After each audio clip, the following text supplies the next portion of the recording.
Welcome back to my channel. Ngayon, panibagong pampaswerte na naman ang aking ibabahagi sa inyo. So guys, ito bang taong ito ay napakamalas para sa inyo? Puro kagipitan, puro utang, o puro kagastusan ang nararanasan nyo ngayong taong ito. So meron akong ibabahagi sa inyong pampaswerte para sa pagpasok ng 2021. So para pagpasok ng 2021 na yan ay puro kaswertehan na agad ang pumasok sa atin at masalo natin sa taong darating. So bago ko po umpisahan ang video natin ito, disclaimer tayo sa mga taong hindi po naniniwala sa ganitong ritual o sa ganitong gawain. Paki-skip na lang po ang video ito at humanap kayo ng video na gusto nyo. At kung kayo ay bago lang dito sa channel ko at nagustuhan nyo ang video ito, huwag nyo nang kalimutan mag-subscribe at i-click na rin ang tiny bell para maging updated kayo kapag may bagong videos ako na i-upload tulad ng ganito. So ngayon guys, puro kagipitan, kamalasan na lang ba ang naranasan nyo ngayong taong ito? So wala na bang swerteng dumating sa inyo? Kung meron man, ay panandalian lamang ito. Nawawala din agad itong swerteng ito. So mainam po na gawin nyo ang pampaswerteng ito ngayong paparating na 2021 para pagpasok pa lang ng taon na yan ay puro kaswertihan ang masalo ninyo sa taong darating. So kailangan mataboy natin yung mga kamalasan at hindi na tayo sundan sa 2021. Ito yung kailangan natin dito sa ating ritual na gagawin na ito. Itong pampaswerte na ito. Kailangan natin dito ng oregano. So ayan guys. So alam nyo ba na ang oregano ay napakainam po na pampaswerte at pantaboy ng kamalasan. So ito po ay pwedeng gamitin nyo sa inyong negosyo. Kung yung negosyo nyo ay tipong papalugi na o kaya ay nakakaranas ng mahinang customer, mahinang benta, maliit na benta, yung mga ganyan guys. Napakaganda po na isabit nyo ito sa inyong main door o kaya naman ay sa inyong bintana. Pwede po sa negosyo, pwede sa inyong tahanan.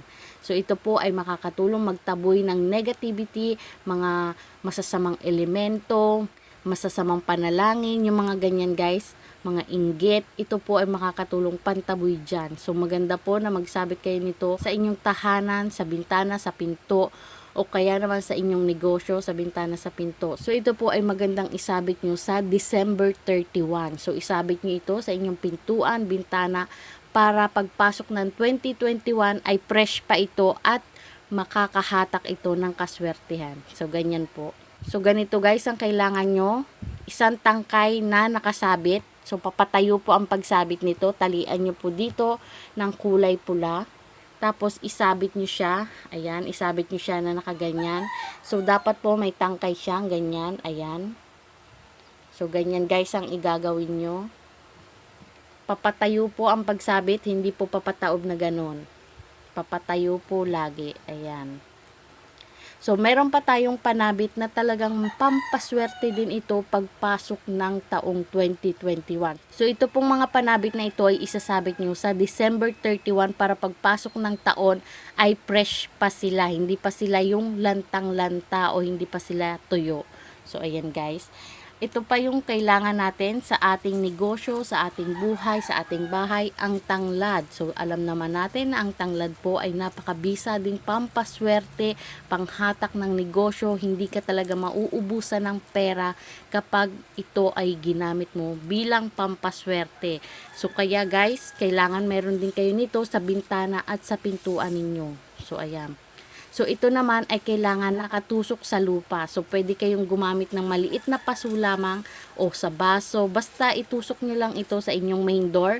Ilagay nyo ito sa tigkabila ng inyong main door. Ayan, nakaganyan siya. Magtusok ka lang nito sa lupa sa December 31 para pagpasok ng 2021 ay may pang-welcome tayo sa kaswertihan, kasaganahan at kaunlaran ng ating buhay. So, itusok nyo lang ito doon, ilagay sa inyong main door, pwede rin po sa inyong bintana, depende po sa inyo kung saan nyo ito ilalagay.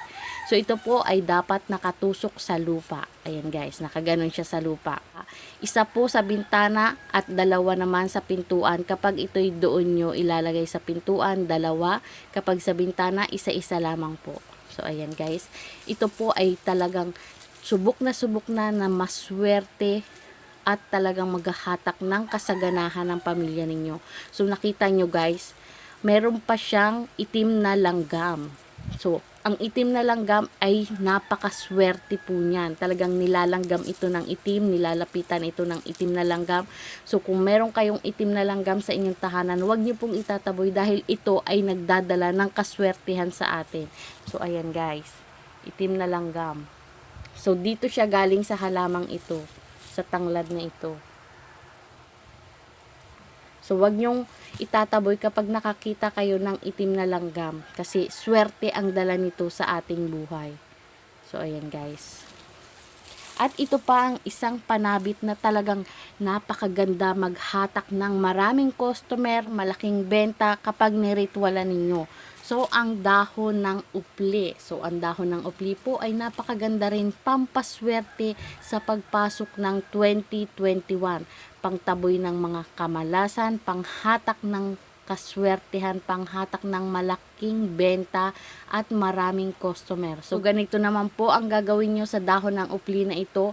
Talian nyo ito ng kulay pula, talian po ng kulay red, at isabit nyo din po sa inyong main door ng negosyo o sa inyong bintana ng negosyo. So, napakaganda po nito para sa negosyo natin, para umunlad ang negosyo natin sa 2021. So, ayan po. So, guys, mas maganda kung ang dahon ng upli na gagamitin mo ay may mga bunga na siya dito. Ayan, may mga bunga na siyang kasama dyan. Lalo na kung ito'y pulang-pula ang bunga na nito, kulay pula. So, ito guys, ay wala pa ako makita ng upli dito sa amin sa gilid na may bunga. Kaya, ito lang muna yung ipinademo ko sa inyo. So, wala pa siyang bunga. Sumusuloy pa lang siya. Ayan, sumusuloy pa lang siya. Mas maganda na ang isasabit niyo nito sa pagsalubong ng 2021 ay may mga bunga na kulay red. Yung pulang-pula na yung bunga nila. At talaga naman bilog na bilog ang mga bunga nito.